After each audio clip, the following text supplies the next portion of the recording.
En 3 mois seulement, 83 000 vies ont basculé d'un même élan et la région de Mané a changé d'échelle. Dans un territoire jadis marqué par la pauvreté, cette accélération fulgurante questionne les limites habituelles du développement rural et révèle un contraste inattendu entre fragilité passée et capacité de rebond immédiate. Que signifie pour vous une telle rupture lorsque Ibrahim Traoré emporte l'architecture stratégique ? Et si cette trajectoire éclair n'était que le premier signal d'un modèle apte à redessiner l'économie familiale du Burkina Faso ? Ce récit s'engage à dévoiler comment une stratégie agricole conçue pour un territoire meurtri est parvenue à relancer en quelques semaines une autonomie économique que l'on croyait perdue. L'enjeu central est limpide. Offrir un cadre reproductible capable de stabiliser durablement les revenus familiaux au-delà des approches d'aide ponctuelle. Dans la région de Mané, la distribution massive de kits d'élevage ne représente pas seulement un geste matériel, elle constitue une tentative de reconstruire des actifs productifs là où les troupeaux avaient presque disparu. Cette transformation ouvre une question essentielle pour toute personne observant la dynamique rurale du Burkina Faso. Comment un territoire marginalisé peut-il inverser aussi rapidement une trajectoire d'appauvrissement profond ? Les premiers résultats signalent un phénomène plus large qu'une simple relance agricole. Ils suggèrent la possibilité d'un modèle capable d'allier autonomie productive, résilience sociale et émergence d'un tissu économique local structuré. Et si cette dynamique, née dans une zone longtemps négligée, annonçait la forme la plus durable de reconstruction communautaire ? En moins de 3 mois, la région de Mané a vu ses effectifs de volailles et de bétail augmenter plusieurs fois, un résultat que presque personne n'avait anticipé. Ce basculement chiffré, soutenu par plus de 5 milliards de francs CFA d'investissement public, referme la première question ouverte: une communauté appauvrie peut effectivement changer de trajectoire en un temps très court. Sous l'impulsion d'Ibrahim Traoré, cette dynamique n'est ni un hasard ni une simple opération humanitaire. Elle s'appuie sur une architecture précise construite autour de 3 piliers. La restauration d'actifs productifs détruits, notamment des troupeaux décimés après des années d'instabilité, le renforcement de la résilience des ménages les plus vulnérables, puis la création de sources de revenus autonomes permettant de s'affranchir durablement de l'aide extérieure. Dans les villages de Mané, les premiers kits distribués ont immédiatement modifié les pratiques quotidiennes. Recevoir un coq, 3 poules, une quantité suffisante d'aliments et des équipements de base n'a pas représenté une simple dotation. C'était l'équivalent d'un redémarrage économique structuré pour des familles privées de toute marge d'action. La reproduction accélérée de la volaille a rapidement créé des réserves revendables sur les marchés locaux. Les premiers revenus ont servi à consolider les abris, améliorer les habitations ou constituer de petites économies. Parallèlement, les formations techniques, nourrissage, hygiène, prévention sanitaire ont permis d'éviter les pertes fréquentes observées dans les programmes plus fragmentés. Ainsi, la zone a quitté une logique de survie quotidienne pour entrer dans une logique de production maîtrisée. Ce trajet cause à effet se répète dans toute la région. Là où les actifs productifs renaissent, les ménages stabilisent leur sécurité alimentaire. Là où une stabilité apparaît, une capacité d'investissement émerge. Et là où l'investissement s'installe, un tissu économique local commence à se recomposer. Le point crucial devient alors évident: si un territoire autrefois marginalisé peut enclencher une dynamique aussi cohérente, que produirait une réplication à plus grande échelle ? Pour saisir l'ampleur du changement enclenché à Mané, il suffit de suivre le parcours d'un éleveur choisi ici comme fil conducteur. Quelques mois auparavant, il ne possédait plus rien. Son petit troupeau avait disparu, son abri s'effritait et son foyer dépendait presque entièrement de l'aide extérieure. Lorsqu'il a reçu un kit d'élevage complet, il n'a pas seulement obtenu un coq, 3 poules et l'aliment nécessaire. Il a retrouvé un point d'appui économique qu'il n'espérait plus. La reproduction rapide des premières volailles lui a permis, en quelques semaines, de constituer une petite réserve vendue sur le marché local. Ses revenus initiaux ont servi à renforcer son abri, puis à améliorer progressivement son logement, créant un cercle vertueux inattendu. Un second cas observé dans un village voisin confirme la dynamique. Une veuve ayant perdu ses chèvres pendant une période d'instabilité a relancé son activité grâce au même type de kit.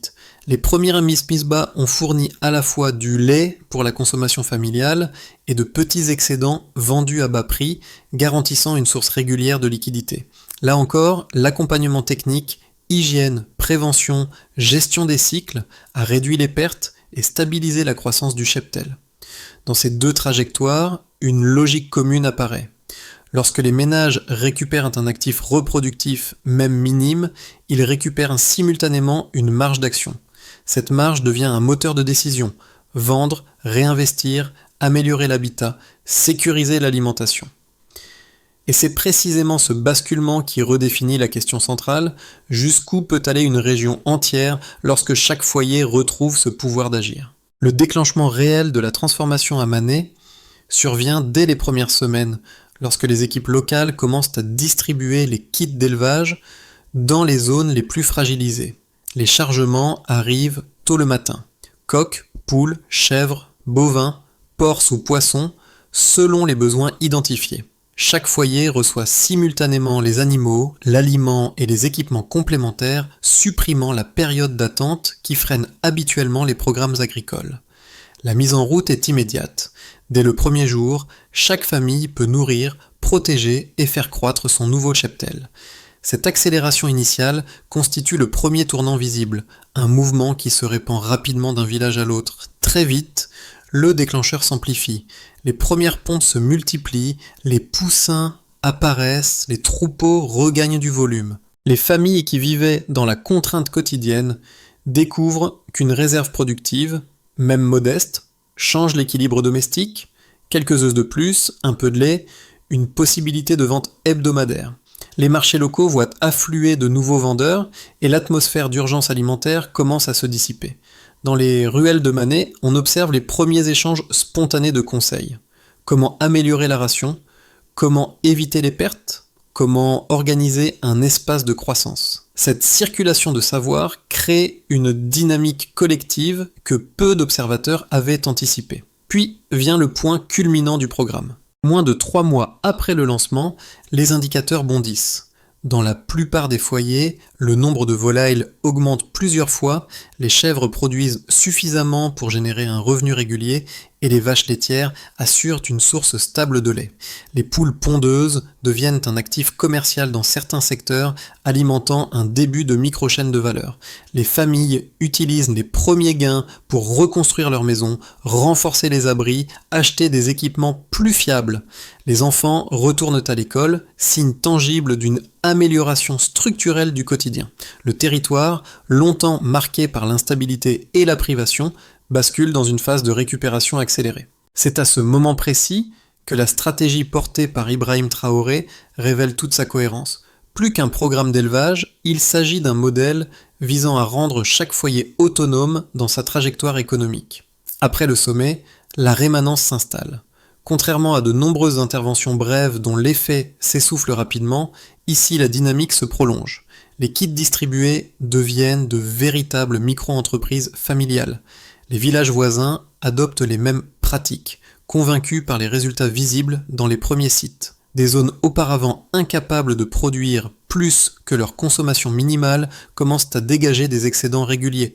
Les effets se cumulent, meilleure nutrition, petites économies, capacité d'investissement, stabilité sociale accrue. Le sentiment d'impuissance laisse place à une confiance collective nouvelle, alimentée par la certitude que la pauvreté n'est pas un horizon figé.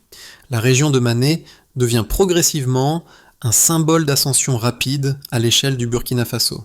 Cette séquence complète, activation fulgurante, sommet transformateur, puis ancrage durable, illustre une dynamique rarement observée dans des contextes ruraux vulnérables. Elle montre comment un enchaînement d'actions simples mais coordonnées peut déclencher un changement structurel. Et si un programme déclenché à partir d'un kit de base peut produire une telle recomposition, la question désormais ouverte concerne son potentiel d'expansion dans d'autres régions. La trajectoire observée à Mané ne peut être comprise sans revenir à la baseline qui précédait le programme. Avant son lancement, la région présentait un niveau d'appauvrissement marqué. Les troupeaux avaient quasiment disparu, les ménages ne conservaient plus de noyaux reproductifs stables et la majorité survivait au jour le jour sans réserve productive. Cette absence d'actifs rendait chaque foyer vulnérable aux variations de prix, aux aléas climatiques et aux ruptures d'approvisionnement. Le territoire fonctionnait dans une logique de court terme, incapable de planifier la moindre croissance. C'est de cette fragilité structurelle que parle l'analyse. Le premier delta mesurable apparaît dans le nombre de bénéficiaires ayant reçu un kit complet d'élevage, environ 83 000 personnes. Ce volume n'est pas un détail statistique, il constitue une masse critique déterminante pour enclencher un mouvement collectif durable. Lorsqu'un programme dépasse le seuil des quelques centaines de ménages et se déploie à grande échelle, il change la nature même de ses effets. Ici, la distribution simultanée a permis de créer une dynamique où les réussites individuelles se renforcent mutuellement. La portée du programme n'est donc pas seulement individuelle, elle devient systémique. Le deuxième delta provient de l'engagement financier initial. Plus de 5 milliards de francs CFA ont été mobilisés pour financer les kits, l'aliment, la logistique et l'assistance technique. Ce montant, inhabituel pour un territoire longtemps négligé, a constitué un levier essentiel. Il a permis de garantir la qualité des intrants, d'assurer une distribution rapide et d'offrir un encadrement technique continu. Ce levier financier modifie profondément la capacité d'un programme à générer une croissance reproductible, car il sécurise les premières phases, souvent critiques, de la relance agricole. Il instaure également une confiance nouvelle. Les ménages comprennent que l'effort s'inscrit dans une stratégie cohérente. Le troisième delta se lit dans l'évolution du cheptel. En moins de 3 mois, les ménages ont vu leurs volailles et leurs animaux reproducteurs se multiplier plusieurs fois grâce à la combinaison d'aliments suffisants, de races sélectionnées et de formations techniques adaptées. Cette accélération n'est pas un simple effet mécanique. Elle modifie immédiatement la sécurité alimentaire locale. Les familles passent d'une dépendance absolue à une capacité de production régulière. Les premières ventes permettent de dégager des revenus stables, parfois modestes, mais suffisants pour enclencher des micro-investissements domestiques. Chaque cycle de reproduction devient un moyen d'accroître la résilience. Ces 3 repères, bénéficiaires, investissement, croissance accélérée, constituent une base quantifiable permettant de distinguer ce programme des interventions classiques centrées sur l'aide ponctuelle. Au lieu de fournir des ressources consommables, le modèle repose sur la création d'actifs reproductifs capables de générer leurs propres effets. Les ménages acquièrent une prévisibilité nouvelle. Ils peuvent estimer les futurs volumes, anticiper les ventes, ajuster leurs dépenses et planifier leurs améliorations. La capacité de projection transforme la posture économique des familles. L'effet qualitatif se mesure lui aussi. À mesure que les pratiques techniques se stabilisent, les pertes diminuent. Les routines d'alimentation, d'hygiène et de gestion sanitaire réduisent les risques. Les marchés locaux gagnent en densité, les petites infrastructures se multiplient et les activités dérivées émergent. Fabrication d'abris, commerce d'aliments, transformation alimentaire. Un écosystème naît, renforçant la durabilité de la production familiale. L'économie locale bascule ainsi d'une logique de survie isolée vers une logique d'interdépendance productive. La cohérence du modèle apparaît alors clairement. Restaurer la base productive, créer un effet d'échelle, puis ancrer une autonomie durable. Les données ne décrivent pas seulement une croissance matérielle, elles révèlent l'installation d'un cadre social et économique propice à une nouvelle phase de prospérité. La première thèse critique avance que l'essor observé à Mané pourrait n'être qu'un phénomène transitoire. Selon cette lecture, les programmes agricoles connaissent souvent un pic initial lié à l'arrivée de ressources neuves, avant de s'essouffler faute d'infrastructures solides, de suivi technique suffisant ou de marchés capables d'absorber les surplus. Les sceptiques redoutent que les ménages ne parviennent pas à maintenir la cadence une fois les aliments initiaux consommés. Il souligne également que certaines initiatives similaires dans le Sahel ont montré un enthousiasme précoce, puis un repli rapide dès que les appuis logistiques faiblissaient. Pour eux, l'augmentation rapide des troupeaux ne constitue pas nécessairement la preuve d'un modèle autonome. La seconde thèse défend au contraire l'idée d'une dynamique structurelle profonde. Selon cette position, la multiplication des volailles et des caprins en quelques semaines ne reflète pas un simple afflux ponctuel, mais l'effet combiné d'une approche intégrée. Animaux adaptés, alimentation suffisante, équipement de base et formation continue.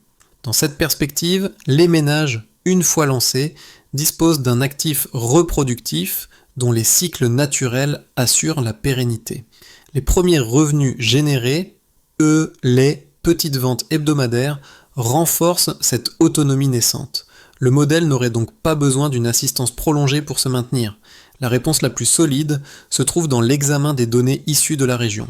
Premièrement, la hausse des effectifs en moins de 3 mois montre un mécanisme reproductif viable, capable de se prolonger au-delà de l'intervention initiale. Deuxièmement, les revenus dégagés ne sont pas immédiatement consommés. Ils sont réinvestis dans des abris, des améliorations d'habitat, l'achat d'aliments ou d'équipements supplémentaires, signe d'une stratégie domestique tournée vers la consolidation. Troisièmement, le modèle se diffuse dans plusieurs villages, preuve que la dynamique n'est pas dépendante d'un facteur isolé, mais repose sur des pratiques transférables.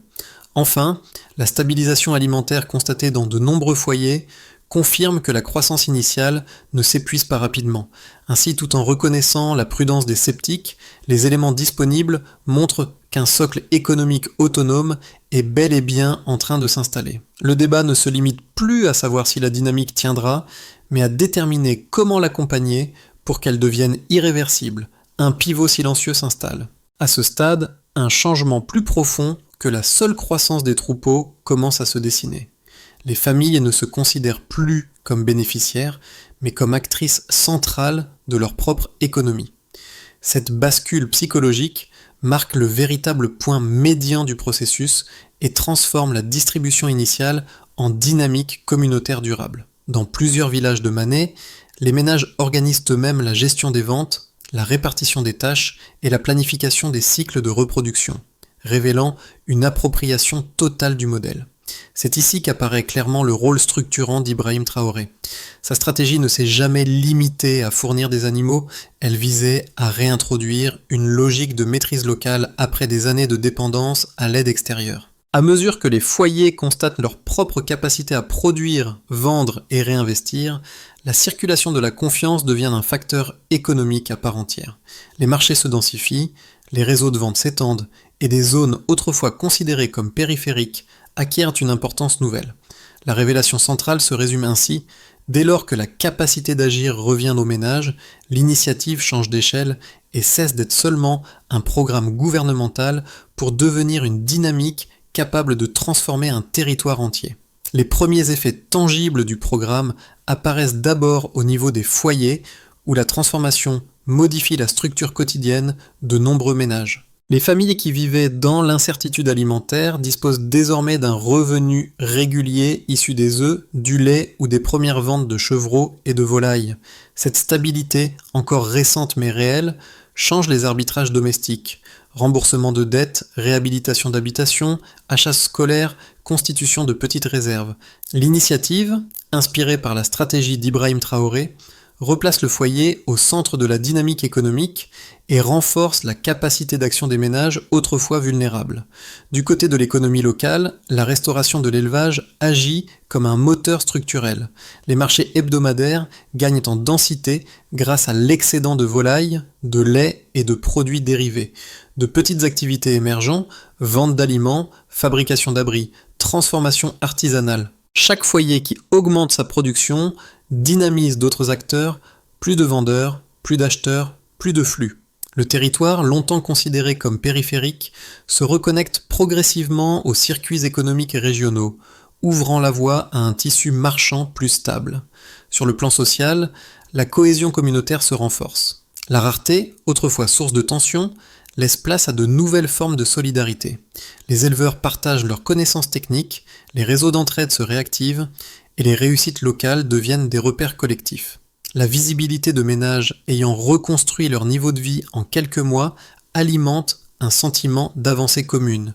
L'effet psychologique est déterminant. La pauvreté cesse d'être perçue comme un destin figé et l'idée d'une trajectoire ascendante gagne en crédibilité. Au niveau des territoires, l'impact dépasse le cadre strictement agricole. La relance de l'élevage réactive l'usage des terres, stimule les déplacements commerciaux et encourage la création de petites infrastructures, enclos, points de stockage, espaces de transformation.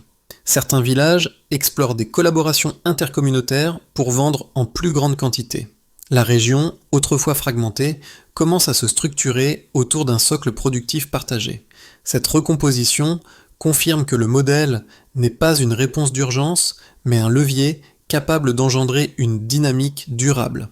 L'ensemble de ces transformations, domestiques, économiques, sociales et territoriales, illustre la portée réelle de la stratégie mise en œuvre sous l'impulsion d'Ibrahim Traoré. Chaque progrès individuel nourrit un progrès collectif et chaque réussite locale contribue à l'émergence d'un écosystème où la production, la circulation et la confiance évoluent conjointement.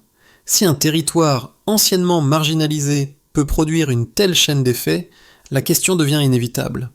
Que pourrait provoquer l'extension de ce modèle à plus grande échelle au Burkina Faso ?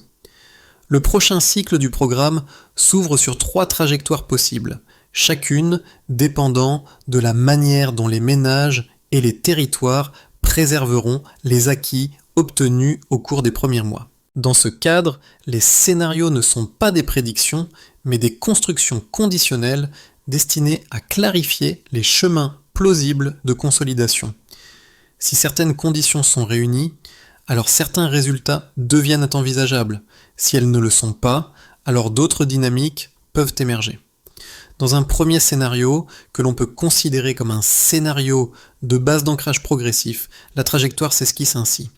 Si les ménages maintiennent le rythme observé à Mané, reproduction régulière, vente modeste mais continue, réinvestissement prudent, alors le territoire s'installe dans une autonomie alimentaire plus solide. Les infrastructures de proximité, telles que de petits enclos ou des ateliers de transformation rudimentaires, se multiplient. Les marchés locaux absorbent les surplus, créant une circulation fluide entre production et consommation. L'économie ne connaît pas une expansion spectaculaire, mais un ancrage stable, un socle capable de résister aux variations saisonnières et aux fluctuations de prix. Dans un deuxième scénario, plus optimiste et porté par une croissance cumulative, la perspective change de dimension. Si les excédents deviennent suffisamment importants pour alimenter non seulement les marchés locaux, mais également les circuits régionaux, alors de nouvelles opportunités émergent. Les familles qui ont consolidé leur noyau reproductif peuvent créer de petites unités semi-professionnelles ou rejoindre des coopératives. La diversification se renforce, volailles, produits laitiers, transformation simple. Si cette dynamique attire d'autres localités désireuses de reproduire la méthode, alors une expansion territoriale prend forme et génère un maillage agricole plus dense. Dans ce cas, la croissance devient cumulative et soutenue, car chaque réinvestissement ouvre un nouveau palier de développement. Dans un troisième scénario, plus contraint et marqué par un ralentissement maîtrisé, les risques apparaissent plus nettement. Si les obstacles s'accumulent, saturation des marchés proches, disponibilité insuffisante d'aliments de qualité, formation technique incomplète ou gestion sanitaire fragile, alors les ménages ralentissent la reproduction ou vendent trop tôt, ce qui fragilise la dynamique. La trajectoire reste positive, mais sans véritable extension. Le programme conserve ses acquis initiaux, tout en révélant la nécessité d'un accompagnement renforcé pour éviter un essoufflement prématuré. Ces 3 trajectoires montrent que l'avenir dépend moins du hasard que de la capacité collective à maintenir les cycles productifs et à élargir progressivement l'écosystème local. La question essentielle devient alors: comment chaque territoire choisira-t-il de transformer un socle prometteur en dynamique durable ? Pour celles et ceux qui observent la transformation de Mané depuis l'extérieur, les changements ne résonnent pas de manière uniforme. 3 groupes sociaux, aux trajectoires distinctes, perçoivent cette dynamique sous des angles différents, chacun y trouvant une implication concrète pour son propre horizon. Le premier groupe rassemble les habitants des zones rurales fragiles qui voient dans l'expérience de Mané une démonstration qu'un territoire frappé par l'insécurité économique peut retrouver une capacité d'action autonome. Les récits de ménages passés en quelques mois d'une survie précaire à une production régulière invitent ces communautés à reconsidérer leurs propres ressources, non comme un héritage insuffisant, mais comme un socle mobilisable dès lors qu'un actif reproductif est restauré. Pour ce groupe, la transformation de Mané devient une projection possible de leur propre avenir. Le deuxième groupe concerne les populations urbaines modestes, particulièrement sensible à la stabilité alimentaire. L'augmentation de la production locale, lorsqu'elle se diffuse, peut réduire la dépendance aux importations et atténuer les fluctuations de prix sur les marchés urbains. Ces évolutions redessinent l'équilibre entre zones rurales productrices et centres urbains consommateurs. Pour beaucoup de foyers, cette perspective représente un élargissement du champ de sécurité économique. Le troisième groupe réunit les jeunes en quête d'opportunités, souvent attirés par des secteurs perçus comme plus modernes. Or, la transformation observée à Manet montre que l'élevage peut générer des activités dérivées attractives, logistique, transformation, formation technique, distribution. Les parcours de petits éleveurs devenus micro-entrepreneurs suggèrent de nouvelles voies professionnelles, où la créativité et l'initiative prennent une place centrale.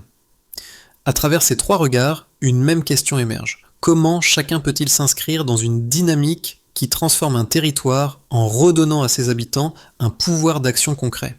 La prochaine phase du programme nécessite une organisation méthodique pour transformer une réussite locale en système durable. La vision portée par Ibrahim Traoré sert de cadre général, mais son efficacité dépendra surtout de la précision des actions réalisées par chaque niveau, ménages, villages, infrastructures et réseaux locaux.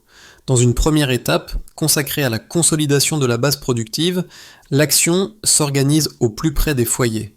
Les familles stabilisent leur noyau reproductif en appliquant des protocoles simples, rotation des volumes, gestion sanitaire rigoureuse, suivi des pontes ou des mises bas. L'indicateur clé devient la régularité du cheptel, condition première d'une croissance durable. Dans une deuxième étape, la mutualisation au niveau villageois devient le levier principal de progression. Les communautés créent de petites unités collectives, partage d'aliments, abattage artisanal, distribution groupée. Cette mise en commun réduit les coûts, sécurise les ventes et protège les ménages isolés. Elle renforce également la coordination locale, souvent absente dans les programmes fragmentés. Dans une troisième étape, le développement des infrastructures utiles soutient la montée en puissance de la production. Points de stockage, abris améliorés, espaces de transformation, ces installations soutiennent l'augmentation progressive des volumes. Leur pertinence se mesure à leur capacité d'absorber une production croissante sans perte de qualité. Dans une quatrième étape, l'ancrage de la formation continue consolide les acquis techniques. Des modules courts, mobiles et pratiques consolident les compétences techniques, hygiène, prévention, organisation des cycles. La réduction des pertes devient l'indicateur de progrès, car elle conditionne directement la rentabilité.